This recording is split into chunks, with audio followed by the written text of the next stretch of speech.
श्री हरिवंश महाराज जी, आपके चरणों में कोटि कोटि प्रणाम। महाराज जी, मुझ जैसे अधम को श्री जी कैसे मिलेंगे, जबकि हमने तो असल नाम जप श्री जी की सेवा ही 40 साल में शुरू की है। 40 साल तो बिना श्री जी के ही बीत गया, जबकि आप जैसे ऋषि ने तो अपना पूरा जीवन कठिन तपस्या में बिताया, फिर हम अधर्मी हम तुम्हें बिल्कुल सीधे साधे शब्दों में बताते हैं। जैसे मुगल सराय से ट्रेन चली और मथुरा स्टेशन आई, तो आपको मथुरा में बैठना पड़ेगा या मुगल सराय जाना पड़ेगा? आप बोलो।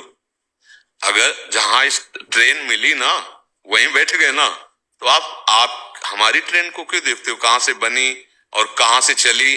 अब आपको वृंदावन में मिल गई ना, यहीं से बैठ जाओ, निकल चलो, यहीं से बैठ जाओ। अब तुम उसको पीछे क्यों सोचो? अब जहां बैठे हो यहीं से बैठ जाओ, यहीं से बैठ जाओ। अर्थात हमारी बात मान लो। तात स्वर्ग अपवर्ग सुख धरी तुला एक अंग, तूल न ताहि सकल मिल जो सुख लव सत्संग। क्यों कहा गया ये? कि लव मात्र के सत्संग से बात बन जाएगी।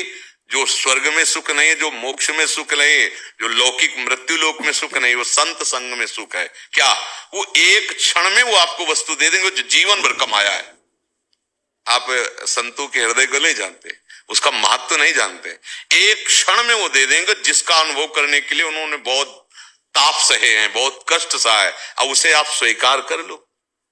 पर हम लोग ऐसे आते हैं संतों के पास, ऐसे का मतलब अहंकार युक्त, ऐसे नहीं आते। ऐसे अगर आए तो पेट भर जाए, अर्थात विश्राम मिल जाए।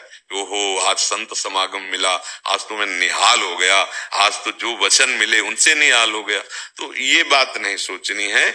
आज से अगर हम श्री जी की शरण में हैं और हमने राधा राधा राधा और मर गए, इतने में प्राण निकल गए, तो इतने में श्री जी मिल जाएंगे।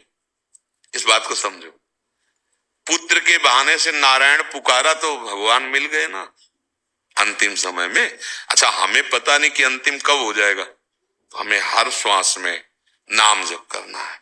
अगर नाम में हम हैं तो हमको ये डर नहीं है कि हमारे 40 साल व्यतीत हो गए। कम से कम भगवान की कृपा कि 40 साल में आप जाग गई, नहीं तो पूरे के पूरे जीवन निकल जाते हैं और जग नहीं पाता जीव। आज जग गई, अब जितनी श्वासें बची हैं उनमें सावधानी पूर्वक गंदे आचरणों का त्याग, गंदी बातों के चिंतन का त्याग, गंदे दृश्य देखने का त्याग और सबकी सेवा का भावना, जो परिवार के या जो अतिथि आज, और नाम जप और भगवत अंदर से आश्रय, भगवत आश्रय। इसी जन्म में जितना समय बचा है उतने में भगवत प्राप्ति हो जाएगी। पक्का समझो, बात पर विश्वास कर लो। आखिरी श्वास जो होती फाइनल उसी का हो जाता है। जैसे हमें फोटो खिंचवा लें और ऐसे किया तो ऐसे आ जाएगी ना। तो आखिरी श्वास में अगर हम संसार का चिंतन कर रहे हैं, जैसे आखिरी श्वास में घर परिवार सब कुछ छोड़कर भजन के लिए आए थे भरत जी महाराज, और हिरण के बच्चे में प्यार हो गया। आखिरी श्वास में हिरण के बच्चे का ध्यान किया तो अगला जन्म हिरण में बन, भागवत में पढ़ के देख लो, हिरण बन गए ना। बस उस आखिरी श्वास का हमें पता नहीं, इसीलिए हम चिल्लाते रहते हैं। जहां तक हो सके हर श्वास में राधा राधा राधा, तो जो आखिरी श्वास होगी वो आपको श्री जी तक पहुंचा देगी। हमें क्या डरना? आज हम जग गए हैं, बस आज से हम सही चले तो हमारे जो 5 मिनट हैं, 10 मिनट हैं, 10 वर्ष हैं, इतने में काम बन जाएगा। जैसा कहें वैसे चलो। भगवान की प्राप्ति के लिए कोई कठोर तप करने की आवश्यकता नहीं है। भगवत आश्रय, नाम जप, और जहां हो वहीं उनकी सेवा मान लो। सास हैं, ससुर हैं, पति हैं, पुत्र हैं, परिवार के जन, ये सब भगवान की सेवा है। अगर इन्हीं को प्रताड़ित करने लगो तो फिर वो सेवा नहीं हो, फिर अधर्म बन जाएगा। आजकल वयोवृद्ध, बीमार, बूढ़ी सास आदि पड़ी ना, तो बहुएं उनकी सेवा का ध्यान न करके उनको कष्ट देते हैं। जैसे या नवीन बहू आई, सास बहुत तगड़ी, वो उसको कर, ये सब अधर्माचरण है।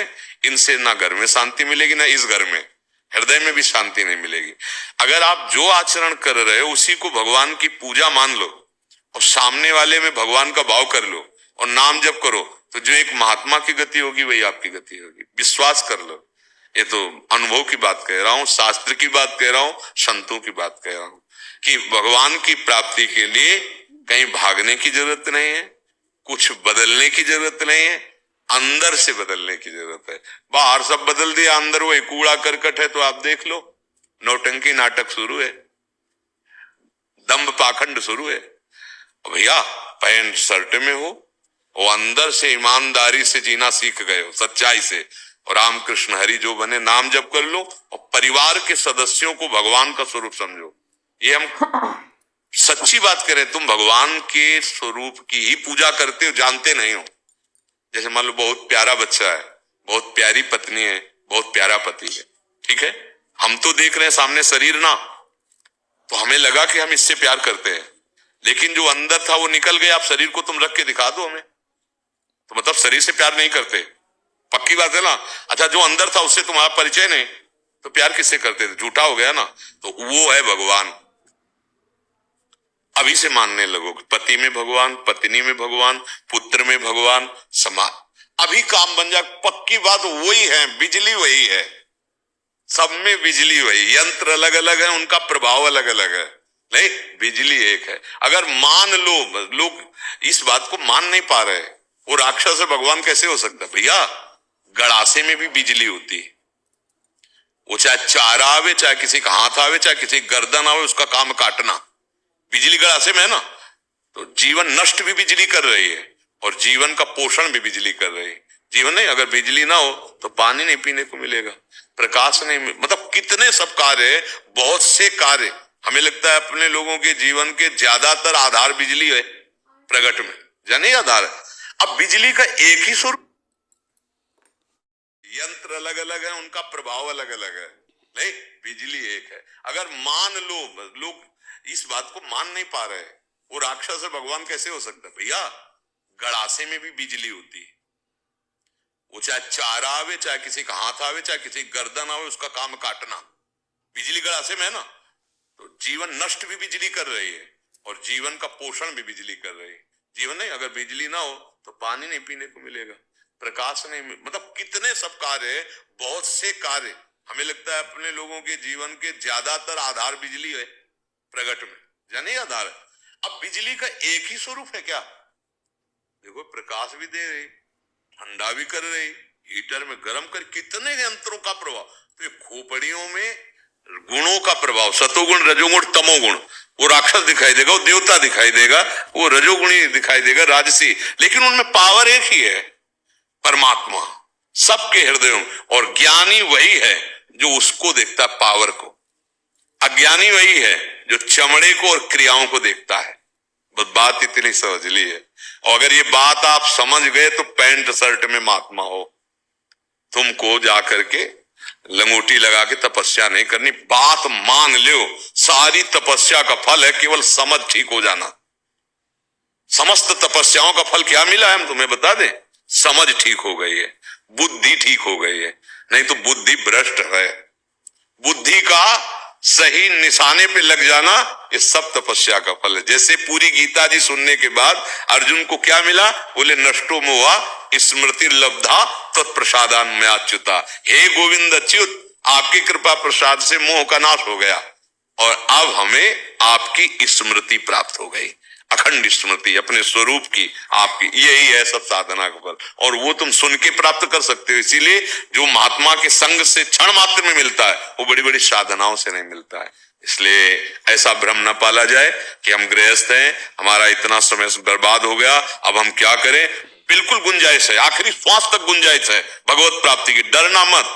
अब ये जरूर है कि अब जैसे जाग रहे हो तो फिर अब गंदे मार्ग का जो मन अनुसरण करता रहा है, अब उसको सहना पड़ेगा। आप गंदे आचरण भी करते रहो, फिर वो तो दम्भ हो जाएगा, पाखंड हो जाएगा, और वो यही ज्यादा हो रहा है। अगर आप भी सही हो तो आपकी बात का रंग ही नहीं चढ़ेगा, चाहे जितना आप कुछ भी। और आप अगर हृदय की ग्रंथि खोल चुके हैं तो एक शब्द जिसके कान में पड़ेगा ना, वो उसको जा करके जैसे अपने अधीन कर लेगा, उसको सत मार्ग में खड़ा कर देगा, उसको जागृत कर देगा, उसको भगवत प्राप्ति की अमोघश्च भगवत प्राप्ति करा के छोड़ेगा। पहले हमको चक का आनंद ले लेना, भगवत आनंद, तब बात बनेगी। इसलिए बिल्कुल आखिरी श्वास में भी गुंजाइश है भगवत प्राप्ति की। ये इतना मतलब विश्वास कर लो कि जितनी श्वासें बची इसमें भगवत प्राप्ति हो जाएगी, पक्का हो जाएगी, इसमें कोई संशय नहीं। समझ पाए? हमारी एक विक्टिम है, वो 13 साल की थी।